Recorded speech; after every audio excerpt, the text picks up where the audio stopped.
নামাজ পড়া শেষ। আকাশে আধখানা নিয়তির মতো চাঁদ। একটা সাদা অ্যাম্বাসেডর এসে দাঁড়ালো কাল্লুর ঝুপড়িতে।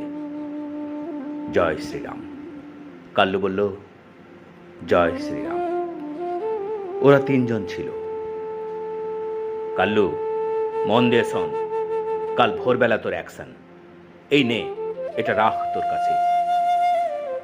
এই বলে একটা মোবাইল ধরিয়ে দিল। এই তল্লাটে লোকে ডাকে কাটা কাল্লু। 5 বছর আগে ওয়াগন ভাঙতে গিয়ে ডান হাতটা কাটা পড়েছিল। সেই কাটা হাত মাটি থেকে তুলে নিয়ে দৌড়েছিল। জয় শ্রীরাম। হাতে ত্রিশূল, খাকি হাফ প্যান্ট, কোমরে গেরুয়া, মাথায় গেরুয়া। ভোর 4টেই মোবাইল বাজল। উঠে পড় কাল্লু, সূর্য ওঠার আগেই তোকে উঠতে হবে। কাক ডাকার আগেই তোকে উঠতে হবে। মুরগি ডাকার আগেই তোকে বলতে হবে জয় শ্রীরাম। শোন, ভুলে যাস না, 5 বছর আগে তোর হাত কেটে নিয়েছিল যে জিআরপি, তার নাম ইকবাল। তোর অ্যাকশন শুরু আর 1 ঘন্টার মধ্যে। স্পটে গেলেই তুই সব পেয়ে যাবি। কেরোসিন, পেট্রোল, লোহার রড, আর একটু দূরে দাঁড়িয়ে থাকা পুলিশ, আর একটু দূরে থাকবে পার্টির লোকেরা।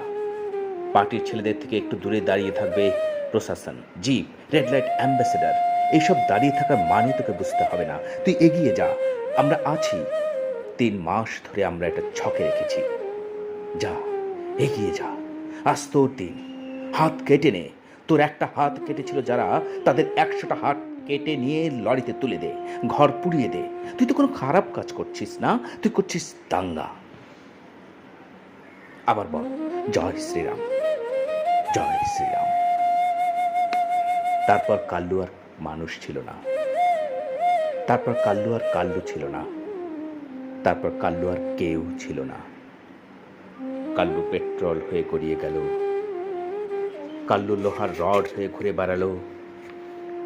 1 ঘন্টার মধ্যে একটা পাড়াকে নরক বানিয়ে নরকের বাইরে বেরিয়ে এলো কাল্লু। তার দলের ছেলেরা তখন গলায় ঢালছে বোতল। একটা বোতল এগিয়ে দিল কাল্লুর দিকে। কাল্লু বলল, তোরা তো জানিস অ্যাকশনের সময় আমি এসব ছুঁই না। কাল্লু চোখ ভরে দেখল একটা গোটা পাড়া জ্বলছে দাও দাও করে। শিমুল গাছের নিচে এসে দাঁড়ালো কাল্লু। কে রে? গাছের পেছনে কে? কে ওখানে? কে খাচ্ছে? এক ঝটকায় ধরে ফেললো